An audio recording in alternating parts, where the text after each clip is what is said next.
Bittersweet to know that those hereafter will think the same when their dreams subside.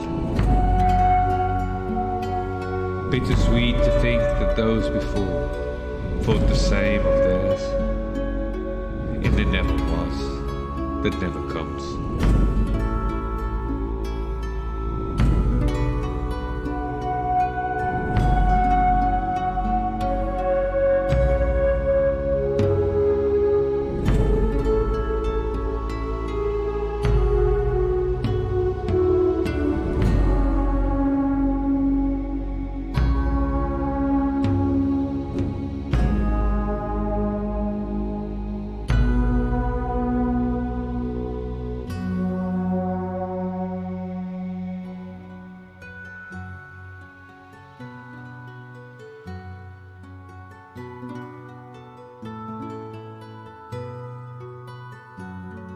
Bitter sour to face ahead, to break this burden, rotten dead. Bitter vow that you would never see the fruit of this work, but sweeter yet than any else, a future destined in blood everlasting hell.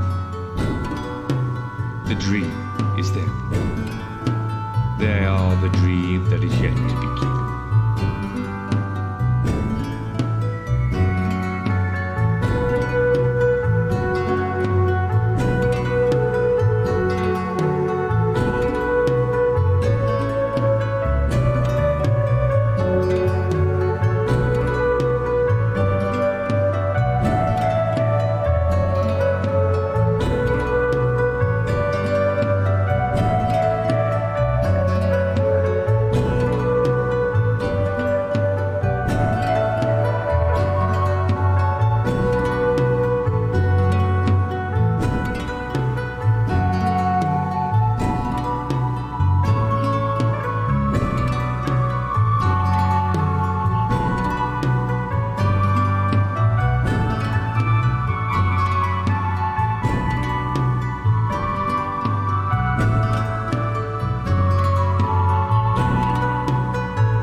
an eternity in bloom, a flicker in flower, a flicker, an eternity in you.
I like flowers.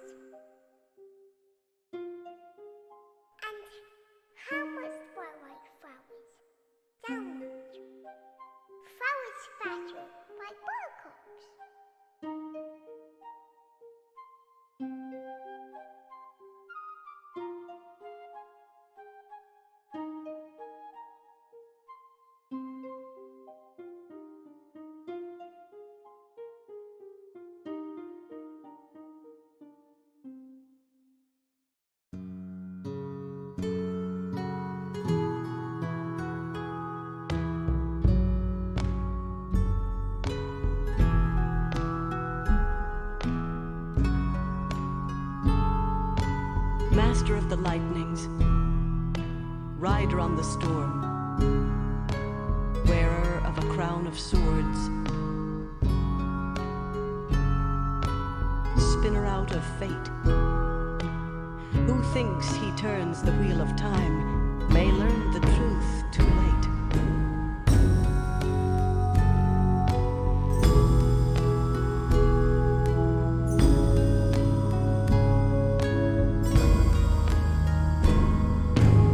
Do you still remember who you are?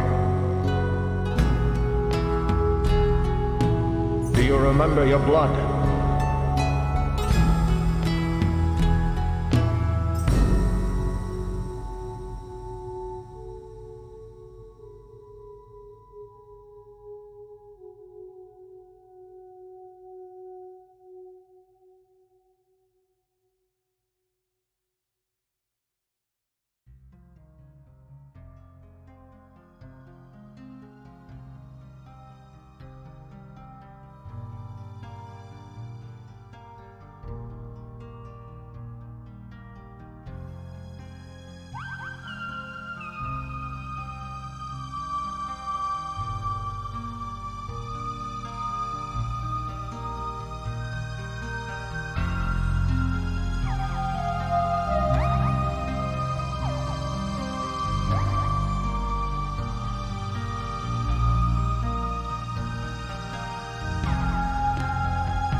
Sweet are the dreams of yesteryear, of times you never saw. Sweet are the dreams of villainy, to suit your present trial. Sweet are the dreams that take you back, and bid you what if could have been.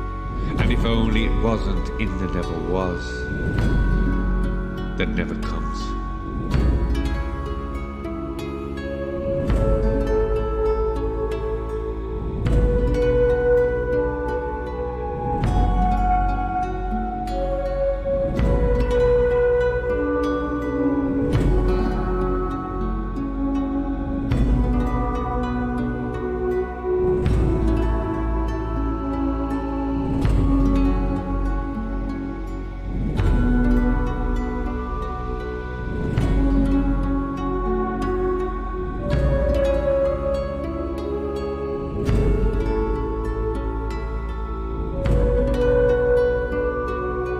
Bittersweet the bursting of the tree, to know those before did not do as you see with hindsight they should. Bittersweet to know that those hereafter will think the same when their dreams have soured.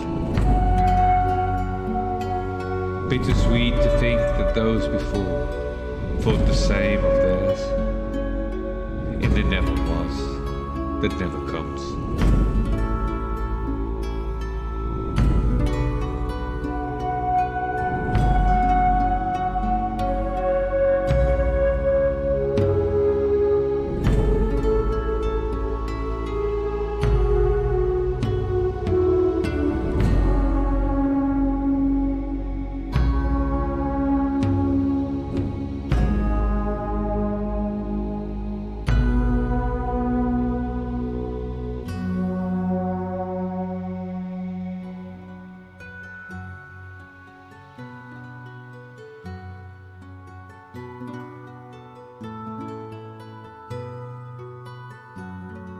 Bitter sour to face ahead, to break this burden, rotten dead. Bitter vow that you would never see the fruit of this work, but sweeter yet than any else, a future destined with blood everlasting in hell.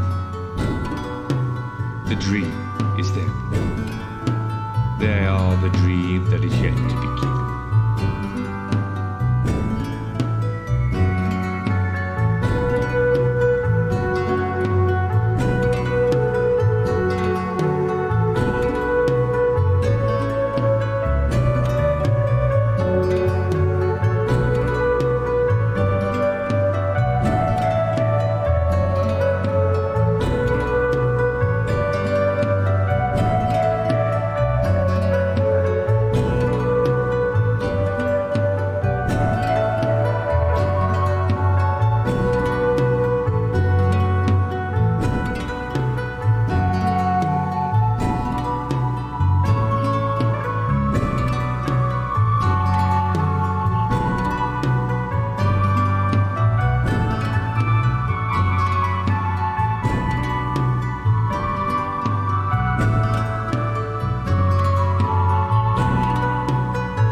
was foreseen, no longer resting, risen from the grave.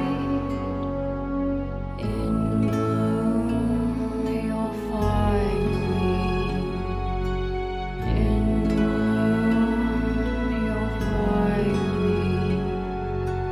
In gloom you'll find me. In gloom you'll find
Evening, ladies and gentlemen, and welcome this evening to another edition of ClownWorld Overload with me and Racial Consciousness. Hope everybody's doing well out there as the madness of this world continues, although compared to the last few weeks it's been a little bit slower news-wise, but there's still plenty for us to cover, that's for sure. Before I get onto the show and introduce RC, I did just want to mention tomorrow night I'll be doing a show with some friends in the UK, like I do that bi-weekly, and it gets a few, not as many views as this one, obviously, because we don't have the big celebrity name of Racial Consciousness with us, but we do talk about the UK perspective a little bit and what's going on there. We do talk a little bit more about COVID-19 and our ideas regarding that. We've done a few, if people are not aware, we've done a few pretty well put together mini documentary style videos on this channel. You can find them if you go through our video history. If people are interested in our stance on that, we might cover it a little bit tonight because it is starting to become more and more clown world regarding the COVID-19 situation, as well as the racial stuff. But anyway, how are you doing tonight, RC? And I know we've been talking a little bit before, but just so the audience will know. Yeah, we need to come up with like a smoother transition to me. Because yeah, you and I, we've been talking already for like the last hour or more. But no, I'm always glad to be back here. I'm glad everybody's tuning in. Thanks everybody. And as always, you know, I'm a tech boomer when it comes to this stuff. So if my audio sounds bad, let me know. If my audio sounds good, let me know. Anytime that stuff's going on, I try to keep an eye on the chat box. But I noticed last week on our show, my audio was like fluctuating between volumes, like it was dropping and then elevating and stuff like that. So everybody just keep me posted on that. All right, otherwise, all good. No, it sounded good to me, to be honest, last week. Fine. And I'm not great with tech either. We're not the polished article here. We just try to keep it. Well, we're just normal dudes talking about what's going on, just like you guys out there, and we think that's something that can be beneficial. And we've been around a long time, as we said before, looking at this thing from many different angles. And like we've said at the beginning, in the first show, the main reason we wanted to do this is just because of the absolute insanity that's going on now. The absolute the news stories and the media in particular, and that's one of the stories that I know I'll see wanted to bring up this evening. I'll just make sure it's queued up and then I'll get it switched over. The jihadist plot used to be jihadist plots used to be the US and Europe's biggest terrorist threat. Now it's the far right. So do you want to kick us off with that one, Arce?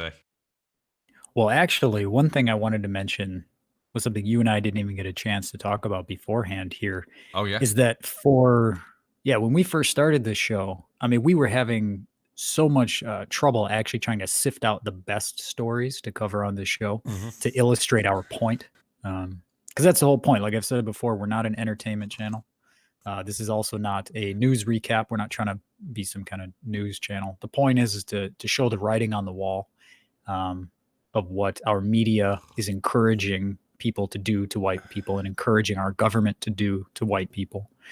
So to give everybody as much time as they can to prepare for what's coming, because it is coming and we do not have an infinite amount of time.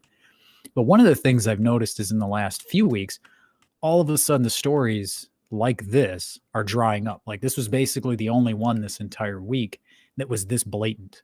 Whereas if you go back 3 weeks ago, I mean, we were getting several a day where we could show how, the courts were persecuting. And I say persecuting, not prosecuting. They were persecuting white people for the smallest of things, such as paint, right?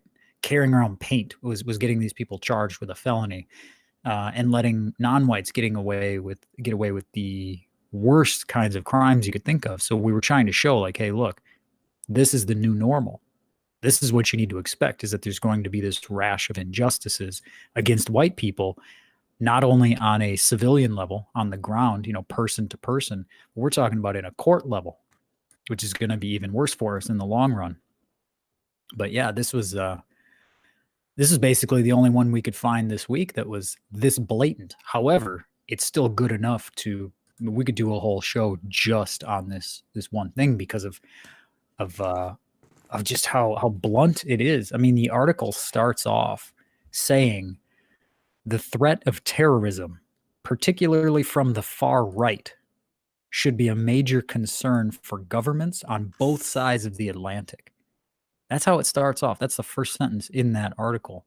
So that's saying, first off, anybody who's basically not an ardent liberal, leftist, they're going to be far right. I mean, you don't have to be hardly anything. You could be a centrist these days, and they're still going to call you far right if you're not towing the BLM religious line. But I mean, they're literally calling for some type of action, both in Europe and in America, against far right, quote unquote, terrorism, even though there are no examples, zero. Even when you read that article, there are zero examples of actual political terrorism coming from the far right. And they're trying to say with that headline, I mean, you read that headline again, it's to say that jihadist plots used to be the US and Europe's biggest terrorist threat, but now it's the far right. This is incredibly dangerous. I mean, the picture that they're painting in the average person's head is that basically even if you're so much as a Trump supporter, you are now a domestic terrorist, which is actually going to be even more funny because even though I'm pro-white, which they would then consider far right, I'm not a Trump supporter. But I will get lumped up with Trump supporters when they do come after them, saying that they are a domestic terrorist threat. Like this is the stuff we really need to be concerned about, because the media ultimately determines what's going to happen in the courts. Because like I've been saying for years, the court of public opinion always trumps the court of law. Mm-hmm. And the court of law will bend and yield to the court of public opinion. And so when they say white people who love their own race, love their own nation, are domestic terrorists, guess what? The courts are going to come after you, and they will do it. Yeah. I mean, when I This was is something we need to be concerned about. I'm sorry, Phil. Go ahead. no, when I was younger, actually, I used to read lots of random things, and I remember picking up this book on family law of all things, and I just started flicking through it, and the preface was actually what you just said, and this was written by a judge. He said mostly law is about popular opinion. Sentences are never dictated who's guilty and who's not by popular opinion. The rules are not as etched in stone as people think. So just wanted to add that in there. And this, by the way, this story, just for people that want to understand the larger picture here, this comes off the back of a CTED, United Nations Security Council, Counter-Terrorism Committee Executive Directorate that says this was produced in April of this year. And it's a trends alert announcement from, like I say, the United Nations Security Council counterterrorism area. Member states concerned by the growing and increasingly transnational threat of extreme right-wing terrorism. So, and I'll just flick through a few stories here just to show you that this is quite a big story. Here we have far-right terrorism is number one threat in Germany. This was also last month now, because we're on the 2nd. And here's a Congress bill, House Resolution 41, rejecting white nationalism and white supremacy, and that talks a little bit about it. And UK saw highest number of far-right terror attacks and plots in Europe in 2019, Europol says. And this was another recent story. So just to go back to the original story here, what we're seeing here's, again, as we see with media, this isn't isolated. So this is an American media site telling us that far-right terrorism was on the rise. But this has come from the United Nations, and all the media are following suit. Germany, UK. We've all got a big problem with far-right terrorism. Now, I remember there was a bill in the UK that was going to make, actually, it was going to make even viewing what they called right-wing extremist material online criminal offence punishable by jail time. Now, the interesting thing was, there was actually one journalist, I forget who it was now, that actually had the courage to actually say something a bit to question this to one of the politicians. They said, well, hold on. Your party, the people in power at the time, were who are still in power now, which are the Conservatives. They're the right-wing, quote-unquote, party in the UK. And the journalist just asked them, they said, well, if you're saying you should ban far-right material or make it punishable by jail time, then certain newspapers call your party far-right. So again, we have a problem here of, like you said, RC, of who is far-right, and at the moment it sees to be anybody that is not even necessarily pro-white, just people that may even be anti Black Lives Matter or something right now, right, RC? It's just getting that crazy and that insane that just any kind of opinion that may even slightly be in favour of white people or European people is considered pretty much far-right right now. Not even just in favor of them, but just people who refuse to hate white Bend the people, knee, refuse literally. yeah. So it's like saying, well, do you believe white people shouldn't be subject to the to this rising wave of hatred and social discontent? It's like, well, if you just simply say, well, no, I don't think that's going to solve the problem. I don't think white people should be facing this. That's it. You're a far-right extremist now. Oh, yeah. There's pretty much... There's very little distinction. But it's getting more people's backs riled up. But the reason this is very important is because people like me and racial consciousness, especially racial consciousness here, who has 30,000 people on his Twitter. It's very easy now for... they would try and always...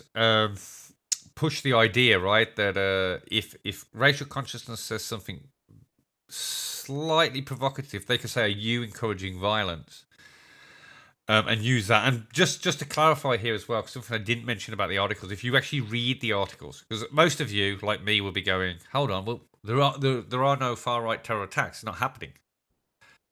We've seen Islamic attacks. We've seen real or not. I'm dubious of some of them, but we won't go into that. But real or not, right? They're all over the news. It's there for us to see. But far right, like RC said, they're not there. And when you do see something that they label as far right, you'll generally find it might be one dude that got a bit annoyed and got into some kind of fight or attacked some guys, but because he said in the heat of the moment something against Islam or blacks or whatever, because he just came out in the fight, they would just label that far right, RC? I mean, that's how desperate they are. They go, this guy was having a fight. Yeah, carry on, sorry. I was going to say there was one for any of you guys who like to do some sleuthing who can go back to 2012. And again, this happened during an election year. Here in the United States, there was three kids. I think they were still using an AOL chat, private chat group. And unbeknownst to them, one of the members of their chat group was a federal agent. And the federal agent made some jokes, right? He made some jokes about potentially blowing up a bridge. And it was a very specific bridge. He used a specific name. All those kids did was joke respondingly like, ha, ha, ha, yeah, that would be a great idea. Guess what? Those kids all got rolled up by federal officers. They were taken out of their homes for making a joke on an AOL chat. Again, nothing that they started. They did not start that conversation. They were not planning anything. A federal agent came up with the idea, and all they did was laugh about it. And because of that, that is now recorded as a potential, like a thwarted far right-wing racist terrorist attack, even though there never was such an attack to begin with. So again, for you guys who are capable of, go ahead and look back to 2012. You should be able to find that story pretty quick. Oh, there's been a few of these as well. I remember another bridge one actually, and that was a bunch of, literal, homeless drug addicts. When they rolled them up and they did the pictures of them, they were coerced into, some guys would say like, do you want some drugs type thing, which were all state operatives. And this was brought out in the court case.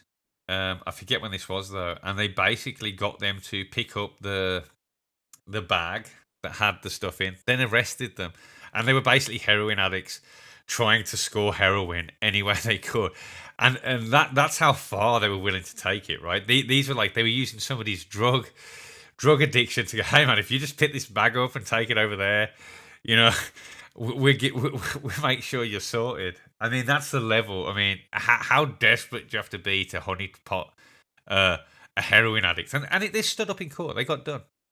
It stood up. And that's the scary thing, right? You'd think that things like this should be thrown out instantly as just, come on, guys, you set up. But they're not, like you said with the kids. What happened? Did the kids get done, yeah, properly? I don't remember the details of it, because I remembered only, like most of these news stories, they're a flash in the pan, right? They're only popular for a day, sometimes a day to a couple days. So I don't remember the outcome of it, because after 2-3 days they were on to some news story. But yes, these kids were genuinely arrested, and taken away. I don't remember, but with our court system, they have to basically treat these things as if they're real, even when they are total bullshit, like when it's obvious bullshit, because if they don't, then they have to admit that the system is flawed, and they never ever want to admit that they make mistakes. No. And that's the biggest danger with our system. I mean, we've seen here in America, we have, an organization that actually goes and examines people's cases, and they're getting people released from prison who are doing 20, 30, 40 life, 40 years to life sentences. And they're finding out that like these people were arrested on basically nothing, nothing. So, but they can't admit openly that they made a mistake, because then that calls the whole system into question. And that's something they never ever want. They want their power to never be questioned. They want it to be always seen as impervious to flaw. Yeah, I think I remember the The bridge one causing a bit of a stir in some media circles because they were clearly these people had no reason to want to bomb a bridge. Do you get? They were literally drug addicts. So everybody was like, why would these people? I mean, obviously the agents in that just got completely lazy and couldn't be bothered to the. Well, you know, that kind of desperation is dangerous. Oh Like yeah, if they're willing to go to that degree just to get a case to say, okay, look, we do have a case, we do have an example. They'd be willing to do anything. oh yeah. I'm not sure if And that was that's particularly linked to right wing extremism. This is a bit ago, but I mean, it was white guys anyway. So yeah. Well, and it doesn't even matter. I mean, if they're willing to do it to anybody, they're willing to do it to you.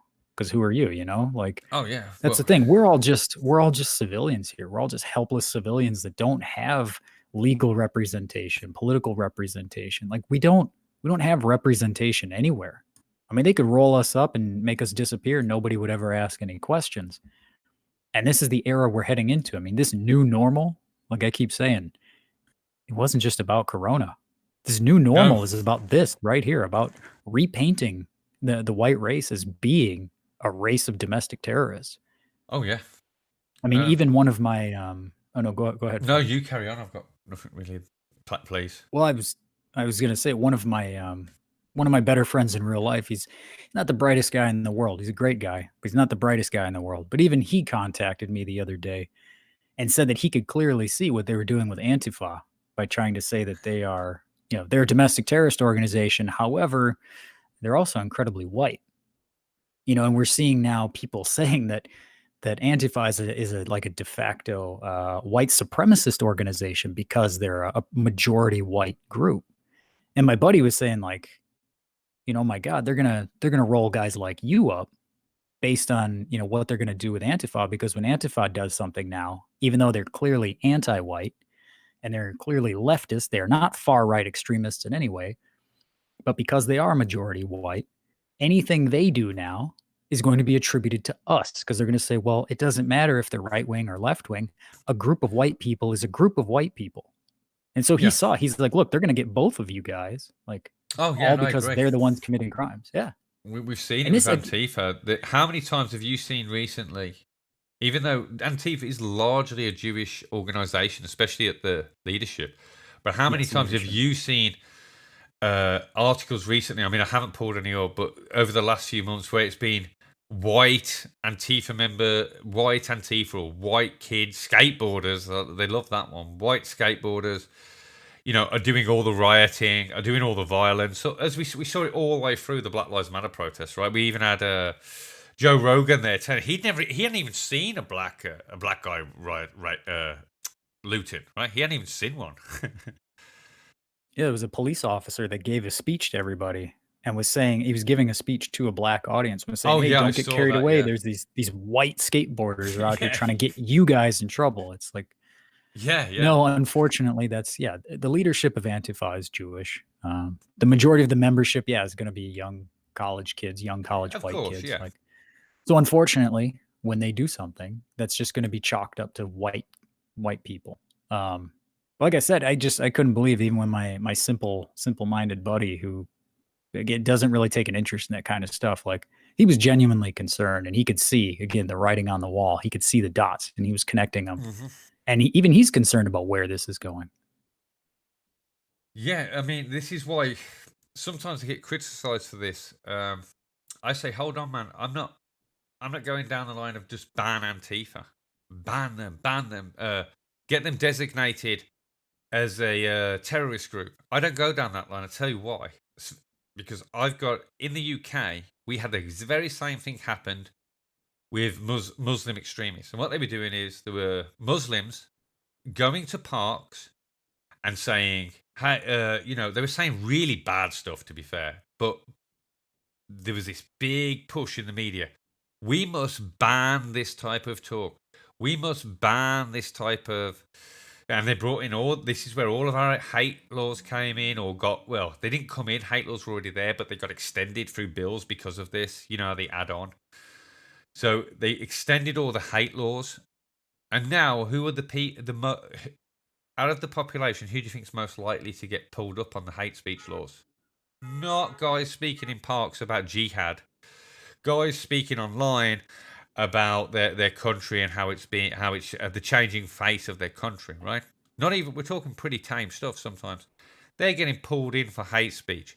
So, and I see exactly the same thing happening with you guys over there, Antifa. They'll designate them a terrorist organization, they'll push it, and then they go, hey, if we can designate Antifa as a terrorist organization and ban that type of speech, look at RC over there, racial consciousness. He's got a lot. Is he an organization by now? You know, he's got a lot of followers. What's he doing? Let's get him on terrorist charges. Yeah, that accusation has actually already been made that that my account is somehow an organization or some type of network. It's like, no, sorry, it's always only ever been one guy. That's it. But it's not going to matter again in the court of public opinion.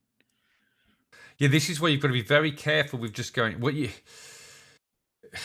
We know like we said with like RC's already said, like people have pointed out, police and everything. I mean, we had a comment actually on our last video because we said something about defunding the police because we were talking, just to clarify for people that weren't listening last week, we're talking about the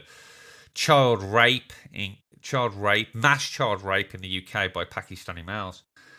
And we got a comment, and we like, well, semi-jokingly, to be honest, said, you know, I'd defund the police for that. And somebody put a comment, say, like, accusing us of being subversive because we said something about defunding the police. Well, some people got to understand here that the police do what they're told, for the most part. Are there good people in the police? Certainly. There's probably a lot of good people in the police. But even the good people do as they're told, right? You know, that's... most people... Just like most people listening to this and most people everywhere go along to get along. One of the great things we can see about the COVID mask madness that's going on right now. Most places, I could walk around in the UK before last Friday when it was introduced. Nobody had a mask on. Now everybody's got a mask on. Why have they all got a mask on? Because the government told them they must have a mask on. It's not mask on. It's not because they're scared of the virus. Because if they were actually scared of the virus and thought the mask could protect them, they would have done it before the government told them to. But most people will go, I need to go to the shop, so I'm just going to put a mask on, right?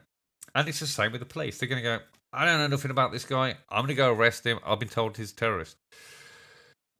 But anyway, the police, what I'm trying to say, are not necessarily on your side, and we have to be aware of that. And it's something that some of our circles get confused with their RC, right? Yeah. Well, that's at this particular point, like, you know, I was raised, I have law enforcement in my family, and I was raised to always respect law enforcement, and I never had any problem with them. I mean, I've always... I always liked them, to be honest, when I was growing up. But at this point, like I said, the writing's on the wall. Everything they've done so far speaks for itself.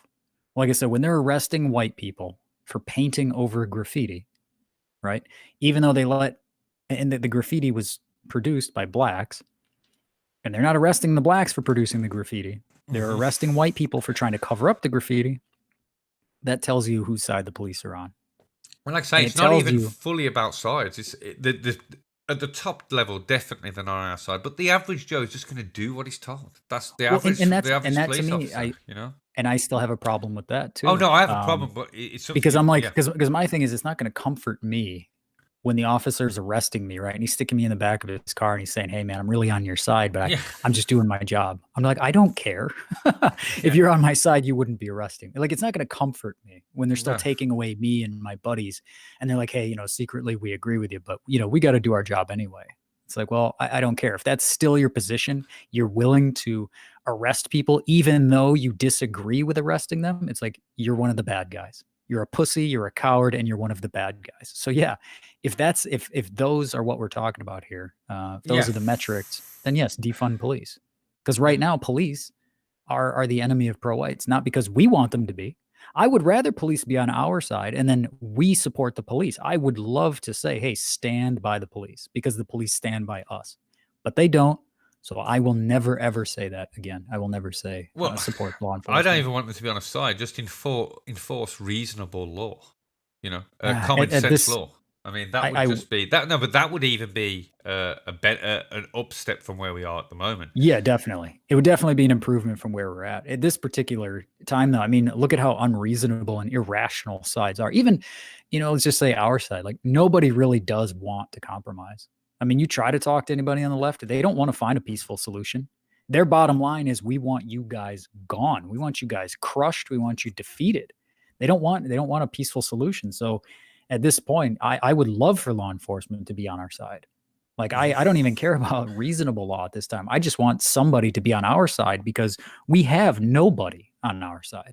Yeah, and as somebody mentions the chat there, police are tools of the state. Ultimately, that's what they are. Exactly. And if the state is anti us, which I think we can Which we're pretty much showing you prove, we're yeah, we can pretty much prove is then they are they are just by consequence of their employer against us. That's just the way it is. I mean,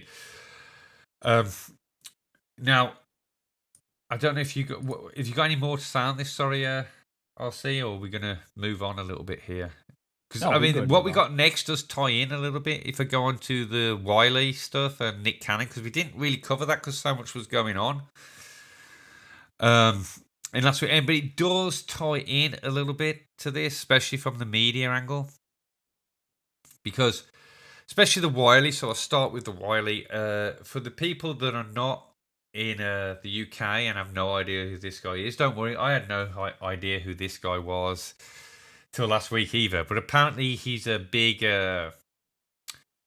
He's big in something that's called the grime scene. It's some kind of urban black music. And I'm sorry I can't tell you more. Not really your scene. Not really, no. Not something I listen to on a regular basis for sure. But anyway, he had a bit of a, should we say, breakdown last week, where he seems to have fallen out with his record company, and I'm assuming that some of these guys in his record company were Jewish, because he goes into these rants about Jews. I couldn't really make sense of many of them, but he was posting stuff like the statistics on Jewish slave owners, etc. So it's obviously causing a bit of a stir in the newspapers and in the media, because he was going pretty hard at it, right? But he's back down. No, Cannon backed down. Cannon back down. He's back down too. I saw an interview with him where he actually apologized for generalizing when he was just. Apparently, his anger was just a few Jewish people that he worked with, I think. But he hasn't backed down as far as Cannon, and we'll show you that in a minute. Just how far Cannon has gone. But in this interview as well, but they were trying to pin him with the whole. This is important because of the hate crimes we was talking about. What I was talking about RC earlier, like if they try to say that he's inciting, they try to say, well, if you got a message to your fans, because some of your fans might hear what you say and go out and cause violence. So now immediately, because he said something against a group, in this case Jews, because he said something, they immediately jump on him and say, hey, hold on. What you're saying could incite violence. Now, the media says all sorts, as we've shown over the last few weeks, the stuff they've been pumping out about us, where they could easily be accused. They have a much bigger reach than even Wiley, right? I'd never even heard of him before all of this. So the media has this massive reach, but they never get accused. That somebody reading their paper could read something in their paper and go do something bad. But if anybody speaks out, well, in our case, if we speak out against anybody, BAME people as they call them in the UK, that's black, Asian, minority, and other, and I don't know what it stands for, something like that. We get accused of inciting. We get accused of, you said this, and this may, one person in your audience may go, hey, RC said he doesn't like this, so I'm going to go do something, like some mentally ill person that would find anything in what RC is saying is to commit violence. But But they never get accused of it, and this is just why I want to say this. The media will never get accused of it, but they're more than happy to throw it on other people. And we know here with the rapper, and I'll just, before I jump over to you, I'll just finish it up with, we know here that the only reason that Wiley's getting any attack at all is because he was attacking Jewish people and not white. If he was attacking white people, he'd been fine. We know this because, as somebody mentioned in the chat at the beginning of the show, something called the Black Militia, Brixton Militia, or where there was a woman calling for a militia in the UK. Now, remember, we banned guns in the UK, so a militia would be kind of a strange thing. But she was standing there, but because her anger and rage was aimed at the native Brits, the white people of Britain, she was fine.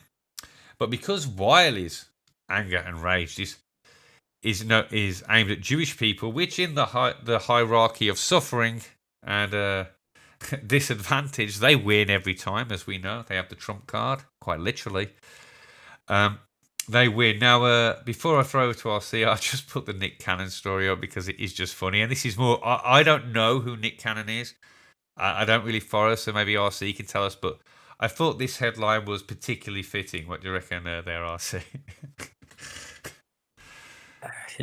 Well, yeah, I'm so out of touch. I only actually saw his story because of Twitter. I didn't know anything about Nick Cannon prior to Twitter. In fact, prior to just when he got called out for all this stuff. But yeah, man, he folded like a paper towel. I mean, yeah. And now he's fasting with solidarity. Now that's as much as the I don't want to reduce this into a cliche like Jews are bad story, but the point is Nick Cannon and whatever that other guy's name, the guy before him. Oh, Wiley. I think it's Wiley.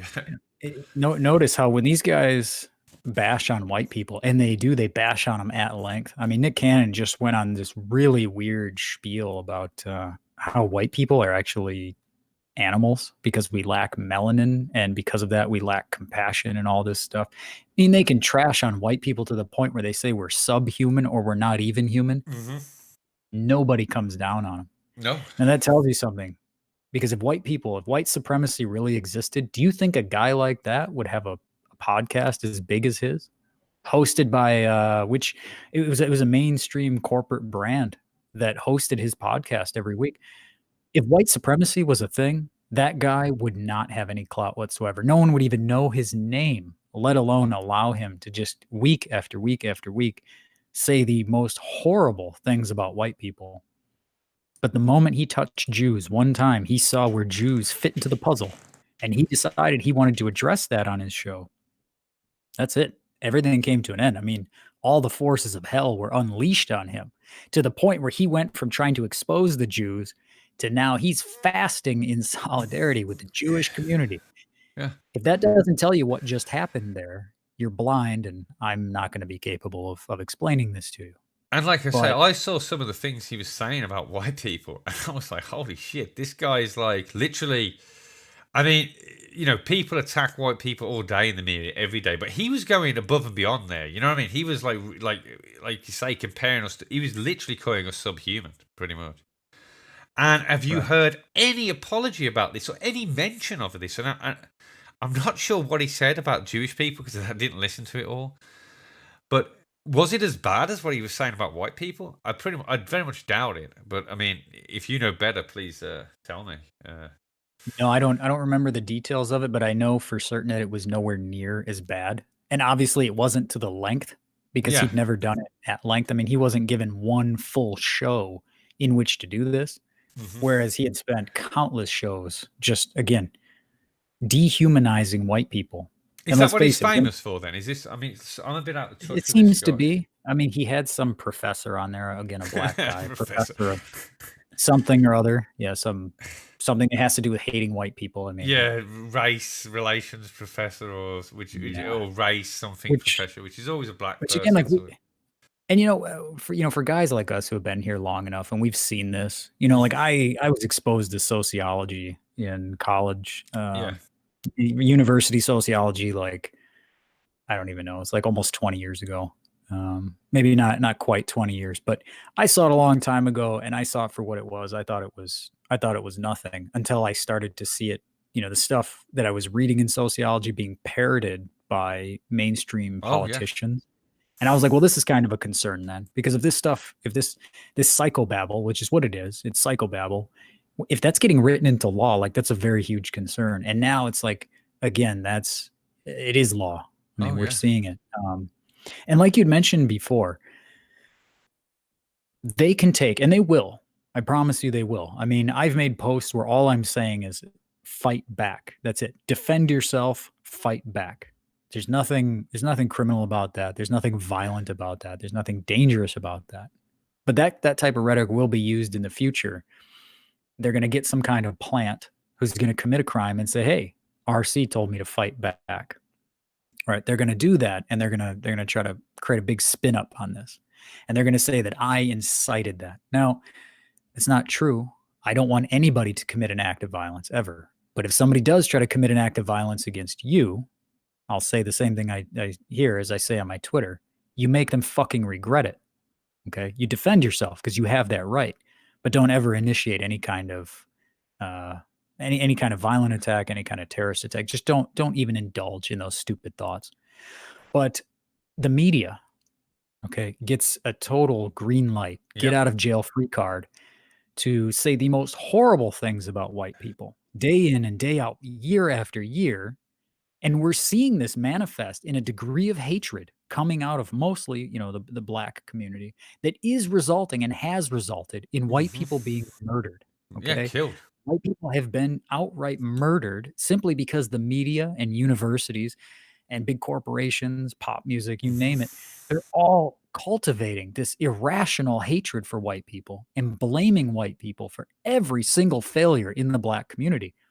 White people are dying, but we don't get to say, hey, that was incited by the media. And the media should be brought up on charges against humanity, charges at minimum against the white race, as it is.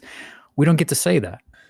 Yeah, But like they, say, with the snap of a finger, could do that to us. Well, Could they say, accuse all the time. Yeah. Like I said with Wiley, they question, what is your message? And so what they're saying here when they say something like this, they're saying, what is your message? They're telling him he must speak now.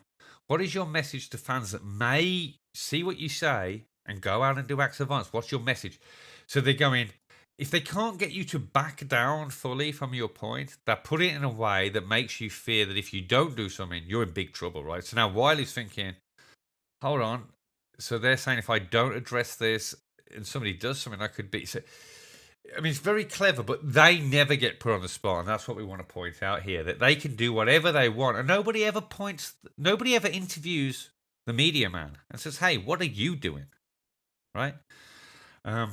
Maybe we should start doing that. Go around. That would be a good way to act. When we go around finding these guys that write these articles and talk about this on the TV, putting a camera in their face and asking them some questions. Is that illegal? Or is that what could that be done for inciting something there? Or is that what they do every day anyway? Stick cameras in people's faces that don't want it and demand attention. But maybe we should go and talk to the media people and ask them why they do what they do. And if they believe that their words could end up in violence or hatred, that could be a good exercise for the people that have the means to do it. And somebody's saying some have done it, and I'm sure some have. And it's do you see what I'm saying there, RC? That it would be kind of good to try and put them on the spot a little bit. Well, yeah, they deserve to be called out in real time, to where they don't have the ability to chop up the story and cover themselves. Like, they need to be addressed, because they're the ones that are. They're the only ones that have the ability to cultivate this kind of anti-white hate. I mean, these people, they have the power to literally invent reality as they go. I mean, what we just saw with that whole, like, oh, now far right is more of a danger to society than jihadists. I mean, jihad by itself, I mean, that means holy war, or religious war. Like, but all we are is quote unquote far right, which, by the way, I do not accept that. I'm not a right winger. I'm not a left winger. I've denounced both Yeah, I wings because agree. I think it's both bullshit. I think they're two sides of the same coin, controlled by the same people. But so again, these people, they're inventing reality as they go, and there's no one's challenging them on it. So No. it's like, how do we combat this? And even if, let's say, we could, and did have the legal right and they let us do it, which I question. I don't think they would actually let us do it. I think if we went to any of these guys while they were out at lunch, right, or going for a walk or a run, and we stuck a camera in their face and was like, "Hey, how do you feel about inciting all this hatred towards white people? Do you have anything to say about that?" I'm pretty sure they would get us arrested for harassment. I'm pretty sure. Probably. But when they How stick about a these? camera in our face, Oh yeah, we I got to mean, answer. we can't declare that we can't have them arrested for harassment, right? They'd say, "Well, it's freedom of the press." hmm So Oh yeah. it's, you see the double standards here. Like, they hold all the power. How about funding, right? Remember last week we talked a little bit about the $1 billion dollars given by Bank of America to Black Lives Matter. Now, Black Lives Matter have openly, the founders of Black Lives Matter have openly said that they're communist. Some of what the founders have said about white people are similar to what Nick Cannon was saying. They actively protest, and within those protests, violence has been committed, and even the death of people. Could we then hold, if we follow these, could we then hold Bank of America responsible for funding terrorism? Right? We should. They would if we donated $1 billion to an organization that they considered a domestic terrorist organization. Mm-hmm. I mean, $1 billion, you could fund a small war with that. So yeah, I mean, that should be, for all intents and purposes, if Black Lives Matter were to ever be declared a domestic terrorist organization, Bank of America should be brought up for funding terrorism to the tune of $1 billion. But we know they won't. I think the right left wing comment has got a bit of traction going in the chat. I'm with RC on this. I'm neither left nor right. As somebody else mentioned there, you need two wings to fly, and there are good points from both camps. But they'll never pick the happy middle. They'll always go for the maddest middle or the extremes on either side. But yes, RC, I please. think Irrational in the chat box got it right. He said the left is Bolshevik and the right is Zionist. And I think it's 100% right. And we know that both the Zionists and the Bolsheviks, they're same people, two sides of the same coin. Mm-hmm. Well, capitalism is communism is the ultimate goal of capitalism. Just to understand that a little bit without going into too much detail, because it's sidetrack us. But if you look at a corporation, it's actually a mini communist state. And when you bring together a corporate government and you keep pushing it till there's less and less corporations at the top, and less corporations can operate because they buy each other out and destroy each other, just like we're seeing the destruction of small business here in the UK, especially with this coronavirus stuff going on.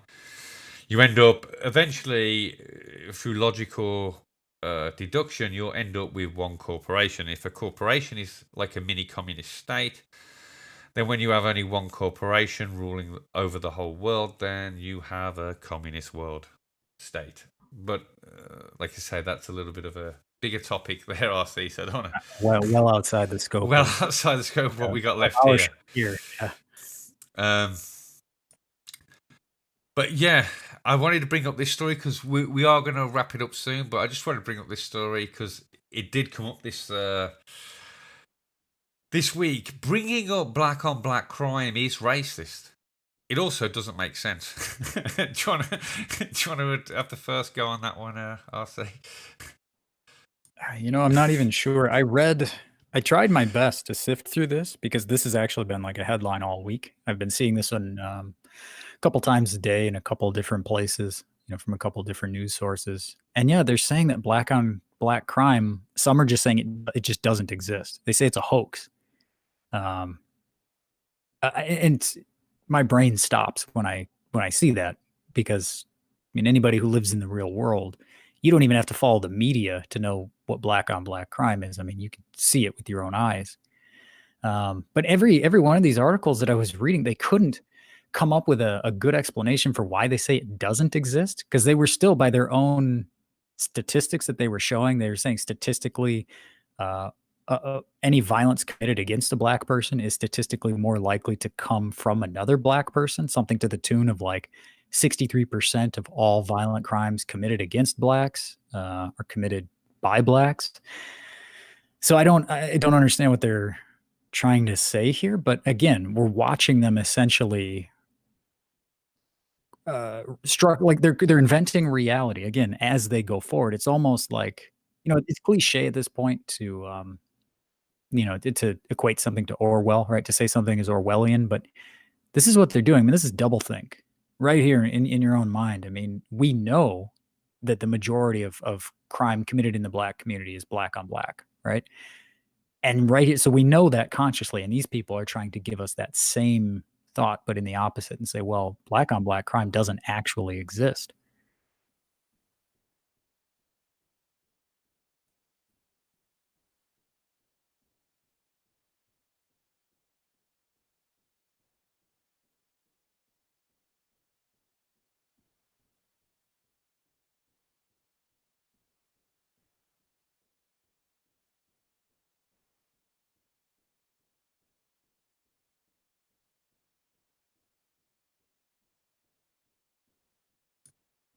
Sorry about that. I'd muted myself. I was skipping through that, and nobody heard me. How long were you muted? Since I started talking. Since I started back I there. shouldn't laugh at that, but yeah. Sorry, everyone. Phil muted himself.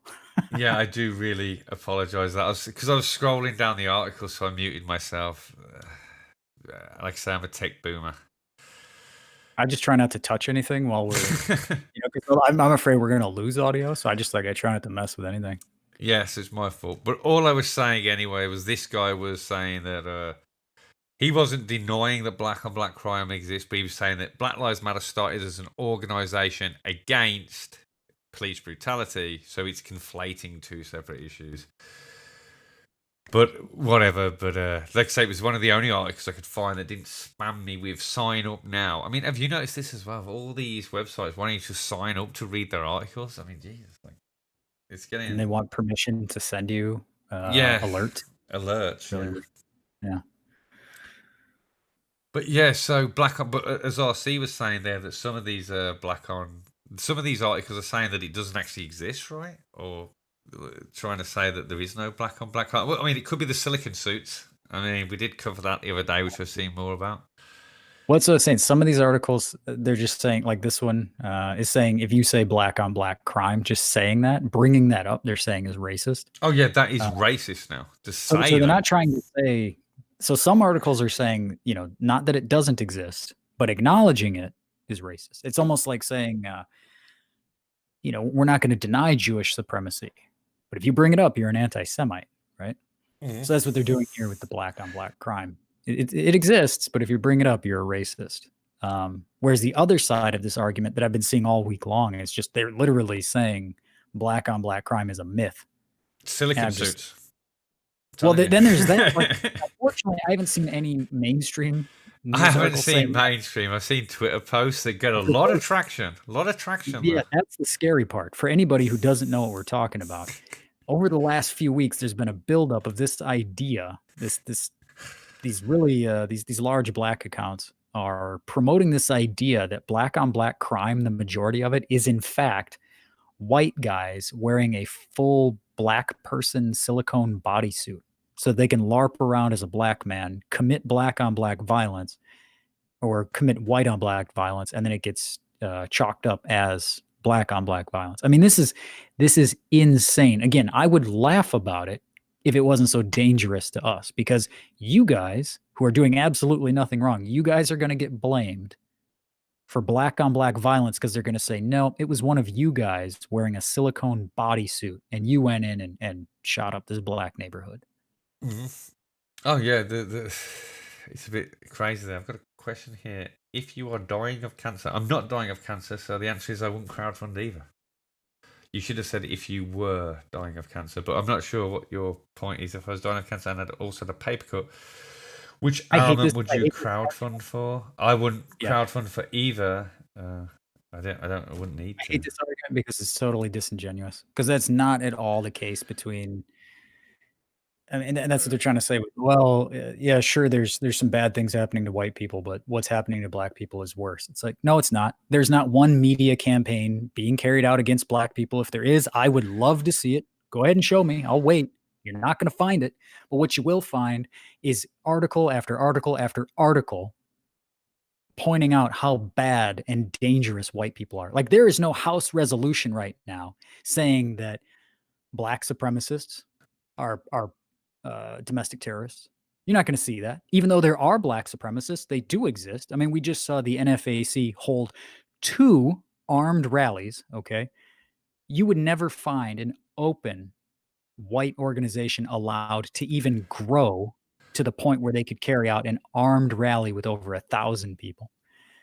Oh, okay. Sorry, Roner. I see you were mocking them. But Yeah. either way, my I position did on think I've seen it. I did think he was not attacking us, but I just didn't understand the yeah, question. But thanks that for- argument really agitates me every time I see it. I hadn't but, come across the argument, so I wasn't aware it was a parody there. I thought it was it's the only one I've seen lately. They're clinging to it. Like, that's oh, is this their a big thing then? That argument. Sorry, Yeah, yeah, sorry there, Ruiner. I didn't know that was a thing, so I didn't know you was parodying it. yeah, no, it's like a pop culture fashion trend that they're jumping on. That's their argument. They're like, well, yeah, if Okay. one has cancer, the other has a paper cut, which one are you going to address first? It's like, again, it's a false analogy. It's a lie. It needs to go away. But that's their whole point, to try to deviate from, like, well, yeah, maybe there are some instances of some police shooting white people, but it's actually way worse what they're doing to blacks, and that's what we should be addressing. Well, it's funny this, because I saw a police commissioner in the UK actually talk about it, and somebody posted, like, look, at least she mentions black on black crime. And I was like, well, hold on, she didn't. The way they actually mentioned it was really fun. So she goes, they need to do more effort with the black community because they're the biggest victims of crime, of gun crime. By other blacks, though. But do you see how they're spinning it? Is no, they're the biggest victims of gun crime, but they're the biggest perpetrators. So they're killing each other. Essentially, is the takeaway. Well, I was going to say that sounds like the guns aren't the issue. Yeah. When someone is the largest victim of a thing, but also the largest perpetrator of a thing, again, odds are whatever they're using to commit that act, that's not the problem. That's the people. Yeah, but by phrasing them as the biggest victims, and I see they do this in America, like they say black people are the biggest victims of violent crime, of gun crime. So it puts emphasis on them being the victims, but not emphasis on them being the perpetrators, right? But I mean, this is all statistics are a lie. Now that's a joke, but what I'm saying is, like, statistics are what how you interpret statistics, or what you ask is the most important question when you're looking for statistics. There are very few. If a big company wants to do an ad campaign, they spend a lot of money getting those questions right, so they always get the right answer, right? And so how you phrase a question, how the statistics are taken, and how they're related to other things is very important, and everybody knows this. There's I think it was even funny snapshot of Bill Gates actually on a in a picture, and the top book he had next to him was How to Lie with Statistics. But anyway, I'll just leave that on there. But so is there anything else you think we should be covering this week, RC? Because I'm pretty much out of stuff. I've gone the backup, and I think we're coming up to about an hour, so I want to call it. I was going to say we can wrap it up. Yeah. Yeah. So any final thoughts, mate? Yeah. Guys, like I say to you guys every week, and I'm going to keep saying it every week, the only way to protect ourselves from what's coming is to form groups in real life. Again, I'm not saying we need to form political groups that have an official name, a flag, patches, or any of this other stuff. I'm just saying you need a community of people in your neighborhood. You need to know your neighbors, and you guys have to start working out plans for protecting yourself from whatever may come. Okay, whether it's a natural disaster or a political disaster. The case of these riots, flash mobs, that type of thing. We need to start taking care of ourselves here, and only counting on ourselves, because law enforcement, obviously, not only are they not going to come protect us, they will actually be the ones to come harm us. And at some point, we are going to see our governments just drop the mask entirely, and we're going to start to see these guys committing overtly illegal acts against us, from which we will have to defend ourselves. I know that sounds a little out there right now, but you're going to watch this happen very, very quickly. So that's my every single week. I have to reiterate that point. So you guys get out there, and then let us know how that's working. If you are finding methods of talking to people in real life and forming bonds with people in real life over this type of stuff. Because that's what's going to count in the long run, because we don't have any political organizations on our side right now. And I would not count on somebody building one. I don't think one is going to be allowed to grow. And nor will, like I said last week, we're not going to have some magical leader figure who's going to show up out of nowhere and suddenly solve all of our problems at once. It's not going to happen. Okay. That's for stories.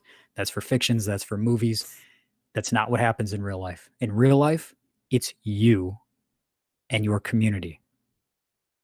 Yeah, and that's what life's about altogether, right? I mean, even if we weren't in the situation we're in now, say everything was absolutely perfect, the point of life would still be get out there, get communities, have experiences. Yeah, it's the key to life, whatever you want to do. It's about living. I think it's quite unique to the English language, actually. That to live doesn't, we can say it in two ways. To live as in something is alive, but we can also mean to live, to take chances, to take risks, to feel alive.